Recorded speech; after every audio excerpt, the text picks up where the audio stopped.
Good morning, students. Today we will discuss about sampling and sampling theorem in the subject signals and system. So let's start. Yes. First of all, what is sampling?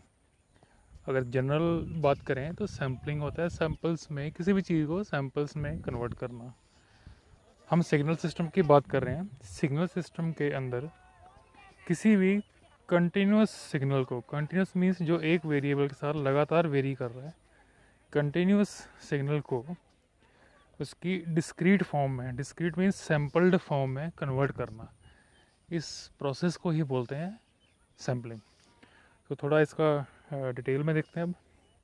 Yes, it is the process of measuring instantaneous values of continuous signal in discrete form. Particular time intervals पर क्या values हैं किसी signal की, उस time interval को ही लेना। मतलब ये सारे टाइम इंटरवल नहीं है, सिर्फ पर्टिकुलर टाइम इंटरवल जो एक रिपीटेड इंटरवल के बाद आते हैं। Okay, it is the reduction of continuous time signal to discrete time signal. यहाँ एक वर्ड लिखा है हमने, रिडक्शन।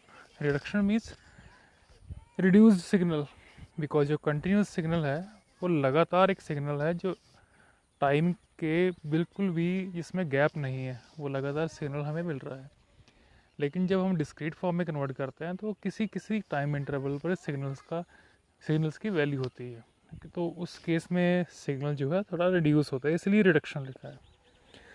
अ सैम्पल, अभी सैम्पल अगर हम सैम्पल्स में कन्वर्ट करते हैं तो ये सैम्पल क्या चीज़ है वो देखिए। A sample is a value or set of values at a point in time or space। Sample में वैल्यूज़ हैं, वैल्यूज़ किस चीज़ की, एम्पलीट्यूड की, उसकी मैग्नीट्यूड की, ये सब वैल्यूज़ हैं इसमें। ओके, अब कौन सी चीज़ है जो कन्वर्ट करती है एक सिग्नल को उसके सैम्पल्स में, तो उस डिवाइस को को बोलते हैं सैम्पलर। सैम्पलर का काम क्या होता है? सिंपलर देखिए यहाँ पर, सैम्पलर इज ए सब सिस्टम और operation that extract samples from a continuous signal. Process को बोलते हैं सैम्पलिंग, और जो चीज़ कन्वर्ट कर रही है, सैम्पल्स में कन्वर्ट कर रही है कंटिन्यूस सिग्नल को, उस चीज़ को, उस प्रोसेस को, उस मैकेनिज्म को बोलते हैं सैम्पलर। ओके, अब सैम्पलर के भी बहुत सारे फीचर्स हैं। कुछ सैम्पलर्स हैं जो हाई वैल्यू ऑफ टाइम पे इसको सैम्पलिंग करते हैं, कुछ multiple large number of samples में इसको सैम्पलिंग करते हैं, कुछ छोटी वैल्यूज़ में सैम्पल करते हैं। तो सैम्पल्स के भी अलग अलग फीचर्स हैं।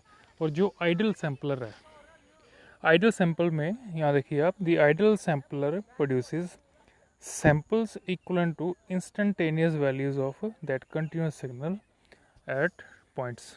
वो सैम्पलर वो आइडल उससे माना जाता है जो उसकी इक्वलेंट वैल्यूज़ को रिप्रेजेंट करे, उसमें कुछ भी एम्पलीट्यूड में रिडक्शन ना हो या फिर जो किसी और वैल्यू में रिडक्शन ना हो। जो एक आइडल सैम्पल है, it represents the samples equivalent to instantaneous values.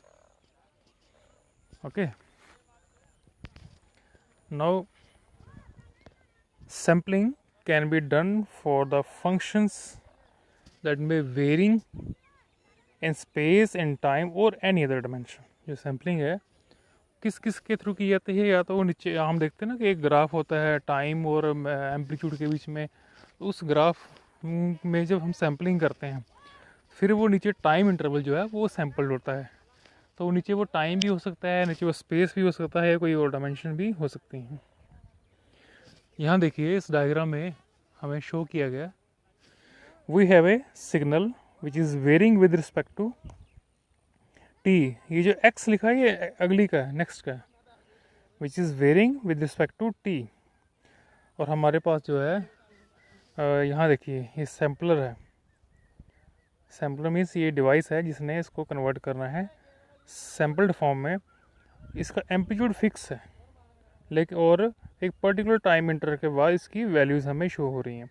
जब हम इन दोनों की सैम्पलिंग करेंगे, सैम्पलिंग में सिंपल इनका प्रोडक्ट करना है, और जब भी हम प्रोडक्ट करेंगे जो वैल्यूज़ इससे होंगी, यहाँ देखिए ये ऐसी वेवफॉर्म आएगी, इस वेवफॉर्म के इक्वलेंट जो है हमें वेवफॉर्म आउटपुट में मिलेगी।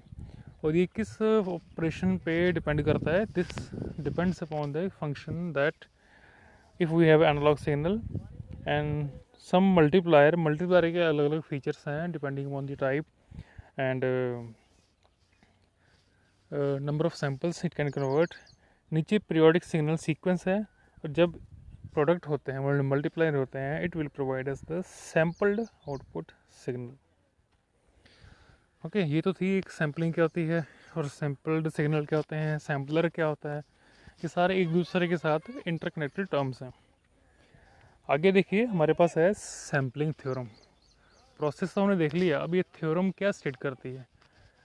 देखिए इन शॉर्ट में आपको बता देता हूँ कि जब भी हमें प्रोसेस करना होता है तो हम डिस्क्रीट फॉर्म में कन्वर्ट करते हैं, और डिस्क्रीट फॉर्म में कन्वर्ट करने के लिए सैम्पलिंग करनी पड़ती है।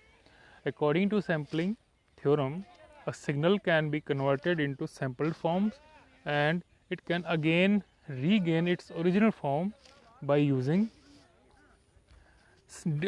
again reconstruction filters। तो ये सारा एक प्रोसेस है, एनालॉग सिग्नल से सैम्पल्ड सिग्नल या discrete signal, then again discrete signal to analog signal. Okay, तो यहाँ देखिए सैम्पलिंग थ्योरम में it can be defined as the conversion of an analog signal into discrete signal using sampling frequency. ये sampling frequency, ये आगे आपको बताता हूँ कौन सी फ्रिक्वेंसी है ये, which is as twice just a minute there was a call from the sir side, the sampling frequency as the twice input analog frequency। Just wait, yes, the input signal frequency, जो जिस signal को हमने करना है ना analogue form में convert, discrete form में convert करना है, उस सिग्नल की फ्रीक्वेंसी को डिनोट करते हैं FM से, और सैम्पलिंग सिग्नल की फ्रीक्वेंसी को शो करते हैं FS से। और condition for the sampling is that कि जो सैम्पलिंग फ्रीक्वेंसी है it should be greater than equal to 2 times input signal frequency. ये इसकी कंडीशन है और इसका ध्यान रखना पड़ता है while performing sampling. Now if this sampling frequency, अब ज़रूरी नहीं है कि हमेशा यही कंडीशन हो, बाई चांस इस कंडीशन को सेटिस्फाई ना करे, if the sampling frequency is equal to twice the input frequency, इसके बराबर ही हो, then such conditions is known as Nyquist criteria for sampling. ये कई बार 2 मार्क्स क्वेश्चन में पूछ लेते हैं कि what is the Nyquist criteria for the sampling.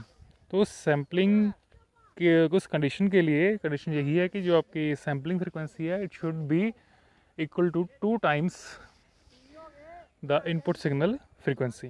Okay, and this condition is known as Nyquist criteria for sampling। When the sampling frequency is twice and the input frequency when the sampling frequency is equals twice the input signal frequency, it is known as Nyquist rate, because sampling frequency or Nyquist rate, all these things are approximately same। So keep in mind, नीचे हमने इसकी condition लिख दी है।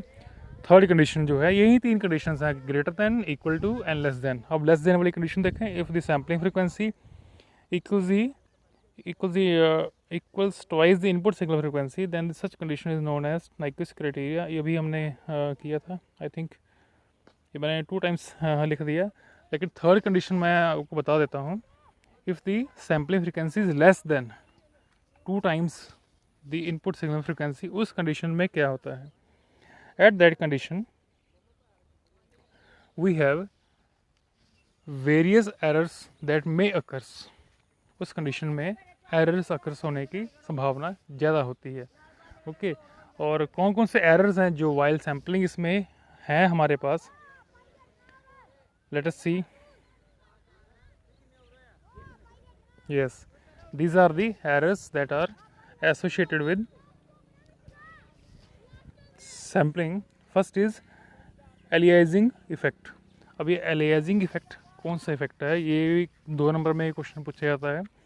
It is the just presence of unwanted components in the reconstructed signal. जब हम analogue signal से discrete signal में convert करते हैं और दोबारा डिस्क्रीट सिग्नल से एनालॉग सिग्नल को ऑब्टेन करते हैं, तो उस न्यू ऑब्टेन्ड सिग्नल के अंदर जो अनवांटेड कंपोनेंट्स प्रेजेंट होते हैं, that components are known as known as because of aliasing effect. Okay, and if it occurs because of this signal frequencies overlapping condition, है ना, सिग्नल कंडीशन सिग्नल्स की frequency की overlapping condition के कारण ही ये सब होते हैं. Second is aperture error. It is the result from the fact that a sample is obtained as a time average within a sampling region. Okay, जो sample है वो टाइम की एवरेज वैल्यू है, इसके कारण भी एपर्चर एरर हो सकता है. देन जिटर और deviation. Deviation means the fluctuation और change from the original value. Okay, yes. Noise which includes thermal noise, sensor noise, analog noise, etc. जो different types of noise है, it may occurs because of this. Then slew rate limit error. It is caused by the inability of analog to digital converter input value to change sufficiently and rapidly. Slew rate limit error ना, analogue को digital में convert करने का जो time period है उसमें कमी हो सकती है ना, जी कितनी जल्दी उसको कन्वर्ट करता है, that is known as slew rate. Quantization, which is a consequence of the finite precision of words that represents converted values. Okay, and error due to non-linear other than some parameters ये हमारे पास errors हैं. These errors because of non-linear effects of mapping of input voltage to converted output voltage. तो ये सब errors हैं हमारे पास जो इसमें occurs होते हैं. अब इन एरर्स के साथ साथ हम कुछ पैरामीटर्स की बात भी करें. कौन कौन से पैरामीटर्स हैं जो एसोसिएटेड है सैम्पलिंग, जैसे सैम्पलिंग रेट है, सैम्पलिंग फ्रीक्वेंसी है. First, sampling rate. The sampling rate denotes the number of samples taken per second. कितने सैम्पल्स को हम एक सेकंड में ले रहे हैं, number of samples taken per seconds. To discretize the signals the gap between samples should be fix. जब भी हम से उसको कन्वर्ट करते हैं, सैम्पलिंग के थ्रू सिग्नल्स को कन्वर्ट करते हैं, तो ये जो टाइम गैप है, it should be fix for all the samples, and that gap can be turned as sampling period and denoted as TS. Okay, sampling frequency that is 1 over time period, ये तो obviously है. And sampling frequency is also known as sampling rate. इसी को sampling rate बोलते हैं. Aliasing एक बार दोबारा देख लें, what is aliasing effect. It is a phenomena of high frequency component in spectrum of a signal.